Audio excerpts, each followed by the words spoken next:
afternoon hike has turned into a cliffside nightmare for 4 teenagers. A reporter covers the unfolding drama from a news chopper. Their ages are 14 through 17. We've got 4 teenage boys up there on the rock. They got stuck on that ledge. They called on a cell phone. Firefighters have now made their way up to the top and hiked down to try and reach them. To reach them, fireman Scott Molenbrook had to literally crawl on his hands and knees through dense and rugged terrain. The only way I could get to these kids was by listening to their voices. They kept calling me in and yelling for me. By listening to their voices, I was able to find them. Remarkably, the boys have no significant injuries, but they are totally exhausted. And the temperature is dropping by the second. There can actually be hypothermia for these kids with the wind and the wind chill factor going on. So we had to get these kids off the mountain as soon as we could. Because of just how precarious this is, they don't know how to get them out. They've called for the assistance of the LA County Fire Department, who is inbound right now. It's clear to Scott that there's only one way off this cliff, but it's a frightening proposition for the teenagers. We determined the best way to get these guys out was going to be helicopter. The kids were not too excited about the helicopter. The rescue chopper moves in. They're going to assess the situation now and see if they can do a hoist rescue out of here. Scott shines his light on the rock wall to pinpoint his location. But the pilot is battling high canyon winds. He eventually locks in their position. A rescuer descends into the darkness. But as he gets close to the jagged cliff, he's tossed by the powerful winds. This guy's really having a tough time. Reaching out, he grabs hold of a rock and pulls himself up.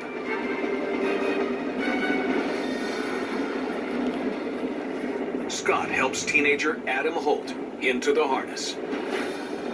I was afraid, and I was physically incapable of doing too much. It was a very, very draining experience. I reassured the kids that they were professionals and they knew what they were doing. They do it all the time. The rescuer gives the signal. Well, I can't emphasize just how dangerous this is right now. A nighttime hoist rescue operation on a sheer cliff. They're lifted into the sky. But the wash from the rotor blade sends them into a spin.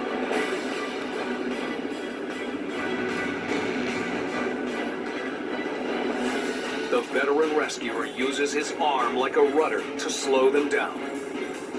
You can see somebody standing on the skids right there. He's going to try and help get those guys on board. After a few tense moments, Adam is hoisted aboard the chopper. Just look at how steep this is. This is a frightening experience to be stuck out here at night, hanging onto the cliff. As minutes go by, the chances of survival go down. So the airman quickly returns for teenager David Brown. A very tense situation here as they're trying to hook up that second victim. The noise of a helicopter, you know, you hear it every day, but you don't appreciate it until you're in a situation where it's like, hey, that's our way out. And just look at how they're swinging back and forth. I don't know if this picture does this justice. Those cliffs are straight up and down right there. After several agonizing hours stuck on a cliff, all 4 boys are airlifted to safety. Their day of fun and adventure may not have gone as planned, but thanks to men like Scott Molenbrook, it didn't end in catastrophe. Scott in particular is my hero because he was the man that actually made it down to us.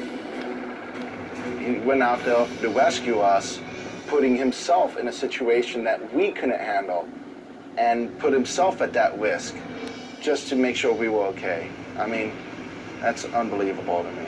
Anyone who does that for a living is just a saint.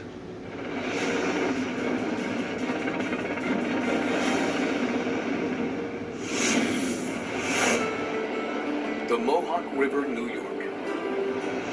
An idyllic day of fishing turns into a desperate race to save lives. Responding to an urgent 911 call, firefighters find two boats capsized near the river's locks. Captain Joe Oriella is one of the first on the scene. It actually sucked the boat in and down into the water. Now, 6 people are stranded on the doors of the locks, surrounded by the raging torrent. If they fall in, the thundering wall of water will drive them to the bottom. Joe rappels down to pick up 3 young boys. The boys were numb. They had been sitting there for so long, and because of the cold temperature, they couldn't move their legs from their hips down. After rescuing the 3 boys and their father, firemen turn their attention to the remaining couple. Unable to reach them from above, rescuers will have to bring in a boat and risk losing their lives in the turbulent current. They hand the man a safety line, but while waiting for him to slip it on, the rushing river fills the rescue boat. The amount of water that was coming over these doors was just enormous, and it started to swamp the back of their boat. They speed away to keep from capsizing and drag the man to safety. Now, only his girlfriend remains. The rescue team attaches safety lines and pulls the woman on board. But then, disaster strikes.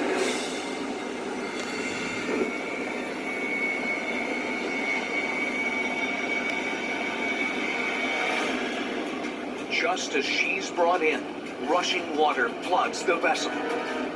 The pilot hits the throttle to escape. But the woman's safety lines get snagged on the dam. She's yanked off the back of the boat, missing the deadly propeller blades by mere inches. Even worse, the crushing falls force her underwater. Fortunately, crews on the dam cut away her other safety line. Despite the brutal pounding, she soon pulled safely into calmer waters. It was nice. It was good to, see them afterwards and, shake hands, and, they thanked us. 6 anglers had to be fished out from this deadly river. But thanks to the skill and bravery of the rescue team, there are no stories of the one that got away.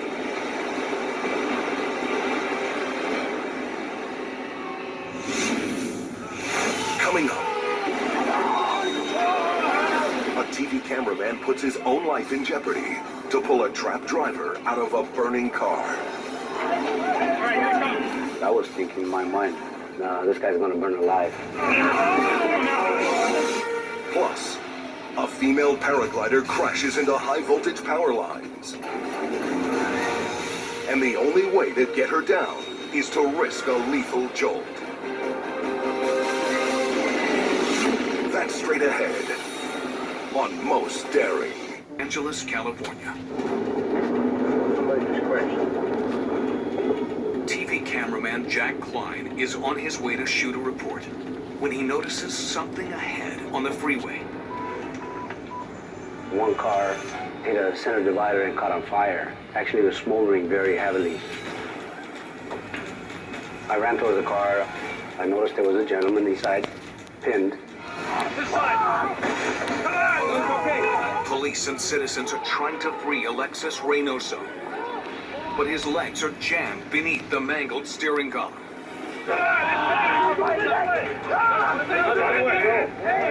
And the flames are spreading.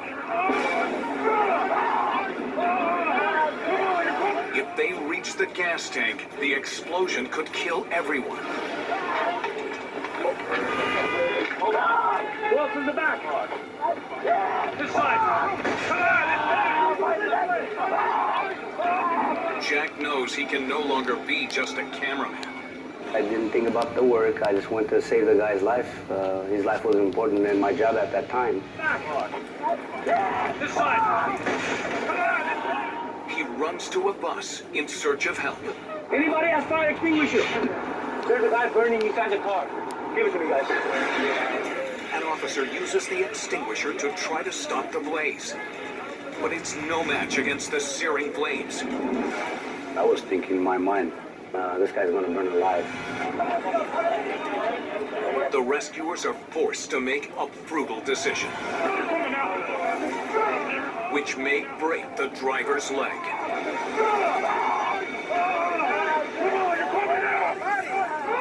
I'd rather see him to have a broken leg than having a family having a broken heart.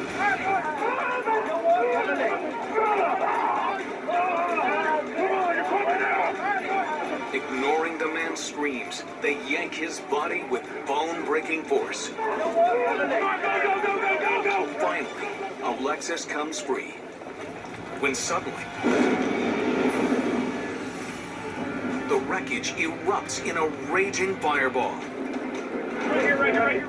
Thankfully, everyone escapes with their lives. You'll be fine, buddy. You'll be fine. Good job, guys. Good job, guys. Alexis suffers 3 fractures to his pelvis. But he knows the outcome could have been much worse. What I would like to say to the bystanders that saved my life was, you guys are like my heroes. I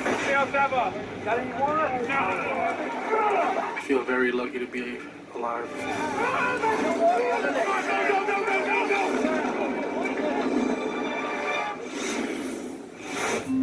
In the peaceful mountains of South Korea, conditions are perfect for paragliding. Daredevils from across the country gather to soar over this serene valley. But during one death-defying flight, a young woman hits a major snag in high-voltage power lines.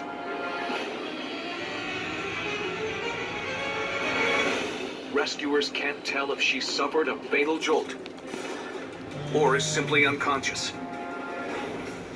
With no time to wait for the power to be shut down, firefighters launch an incredibly dangerous rescue effort. A cherry picker rises cautiously toward the paraglider. It comes up short. But then, a ray of hope. The woman moves her legs. Rescuers quickly toss a rope over the power line and send up a pulley.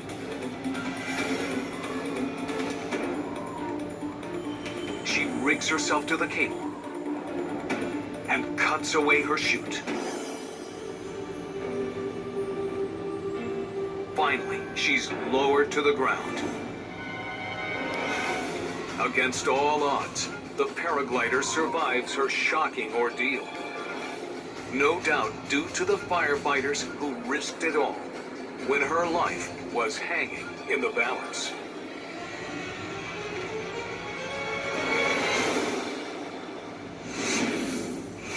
Still to come, police officers make a harrowing 500-foot climb to reach a man on top of the George Washington Bridge. I was just kind of in disbelief that somebody was able to get up there. Plus, a family's pickup overturns in a flood. Now bystanders must risk it all to save the life of a little girl. The driver was outside the truck, frantically yelling, "She's still in there, she's still in there." That's straight ahead on Most Daring.